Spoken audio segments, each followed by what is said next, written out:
So all of a sudden AI is everywhere. People who weren't quite sure what it was are playing with it on their phones. Is that good or bad? Yeah, so I've been thinking about AI for a long time, since I was in college, really.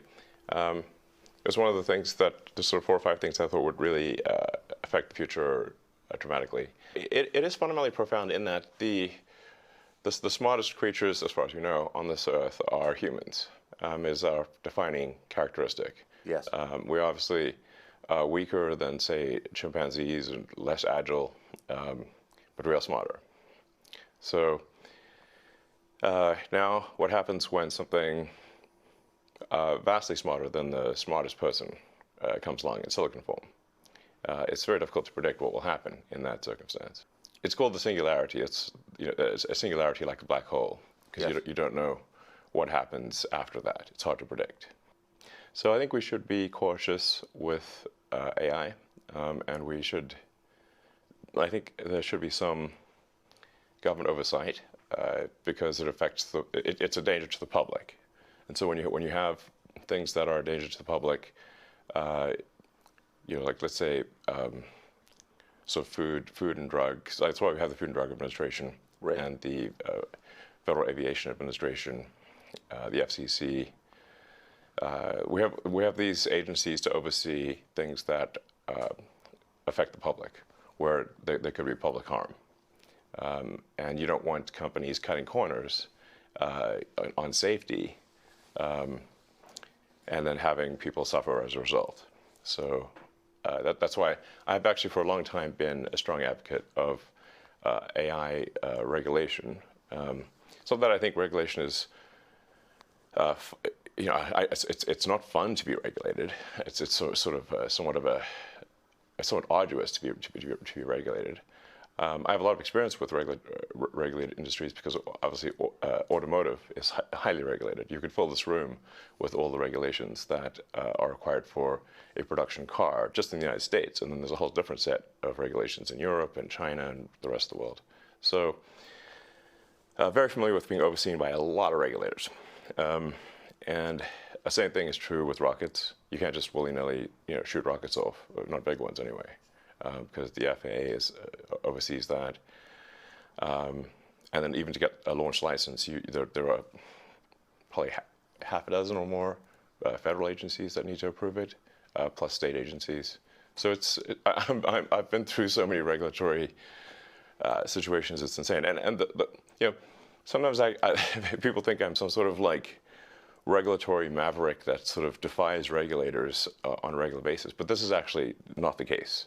Once in a blue moon, rarely I will disagree with regulators, but the vast majority of the time, my companies agree with the regulations and comply.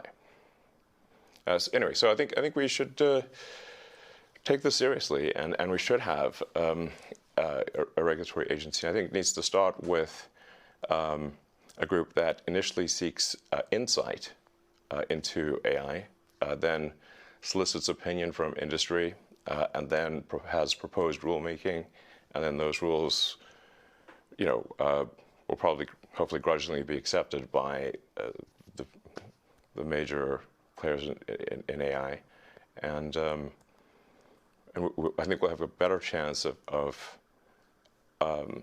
advanced AI being beneficial to humanity in that circumstance. But all regulations start with a perceived danger, and planes fall out of the sky, or food causes botulism. Yes. I don't think the average person playing with AI on his iPhone perceives any danger. Can you just roughly explain what you think the dangers might be? Yeah, so the danger, really, AI is perhaps more dangerous than, say, mismanaged aircraft design or production maintenance or bad car production, in the sense that it has the potential, however small one may regard that probability, but it is non-trivial. It has the potential of civilizational destruction. There's movies like Terminator, but it wouldn't quite happen like Terminator, because the intelligence would be in the data centers. Right. The robot's just the end effector. But I think perhaps what you may be alluding to here is that regulations are really only put into effect after something terrible has happened. That's correct. if that's the case for AI, and we only put in regulations after something terrible has happened, it may be too late to actually put the regulations in place. The AI may be in control at that point. You think that's real? It is conceivable that AI could take control and reach a point where you couldn't turn it off, and it would be making the decisions for people. Yeah, absolutely. Absolutely. No, that's definitely where things are headed, for sure. I mean, the things like say ChatGPT, which is based on GPT-4 from OpenAI, which is a company that I played a critical role in creating, unfortunately. Back when it was a nonprofit? Yes. I mean, the reason OpenAI exists at all is that Larry Page and I used to be close friends, and I would stay at his house in Palo Alto, and I would talk to him late into the night about AI safety. And at least my perception was that Larry was not taking AI safety seriously enough. What did he say about it? He really seemed to be want sort of digital superintelligence, basically digital God, if you will, as soon as possible. He wanted that?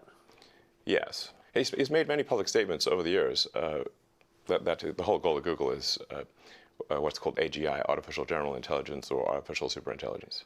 You know, and I agree with him that there's great potential for good, but there's also potential for bad. And so if you've got some radical new technology, you want to try to take the set of actions that maximize the probability it will do good and minimize the probability it will do bad things. Yes. It can't just be hell for leather to just go, you know, barreling forward and, you know, hope for the best. And then at one point, I said, well, what about, you know, we're going to make sure humanity's okay here. And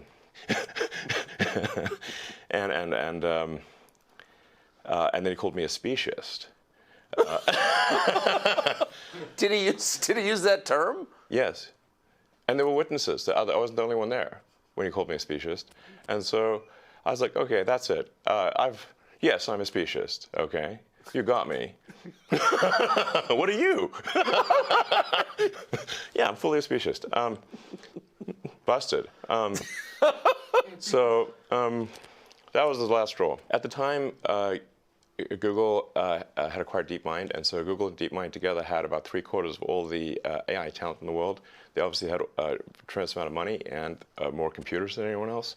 So I'm like, okay, we have a unipolar world here, where there's just one company that has close to a monopoly on AI talent and computers, like scaled computing. And the person who's in charge doesn't seem to care about safety. This is not good. So then I thought, what's the furthest thing from Google would be like a nonprofit that is fully open, because Google was closed for profit. So that's why the open in OpenAI refers to open source, you know, transparency, so people know what's going on. Yes. And that we don't want to have like I mean, while I'm normally in favor of for-profit, we don't want this to be sort of a profit-maximizing demon from hell. That's right. That just never stops. Right. So that's how OpenAI would. So you want speciesist incentives here, incentives that. Yes, like, I think we want pro-human. Yeah. Let's make the future good for the humans. Yes. Yes, because we're humans. So can you just put it? I keep pressing you, but just for people who haven't thought this through and aren't familiar with it, and the cool parts of artificial intelligence are so obvious. You know, write your college paper for you, write a limerick about yourself. Yeah. Like, there's a lot there that's fun and useful. But can you be more precise about what's potentially dangerous and scary? Like, what could it do? What specifically are you worried about? Going with old sayings, the pen is mightier than the sword. So if you have a super intelligent AI that is capable of writing incredibly well and in a way that is very influential, you know, convincing, and is constantly figuring out what is more convincing to people over time, and then enters social media, for example, Twitter, but also Facebook and others, you know, and potentially manipulates public opinion in a way that is very bad. How would we even know? How do we even know? So to sum up, in the words of Elon Musk, for all human history, human beings have been the smartest beings on the planet. Now human beings have created something that is far smarter than they are. And the consequences of that are impossible to predict. And the people who created it don't care. In fact, as he put it, Google founder Larry Page, a former friend of his, is looking to build a, quote, digital god, and believes that anybody who's worried about that is a speciesist. In other words, is looking out for human beings first. Elon Musk responded, as a human being, it's okay to look out for human beings first. And then at the end, he said the real problem with AI is not simply that it will jump the boundaries and become autonomous and you can't turn it off. In the short term, the problem with AI is that it might control your brain through words. And this is the application that we need to worry about now.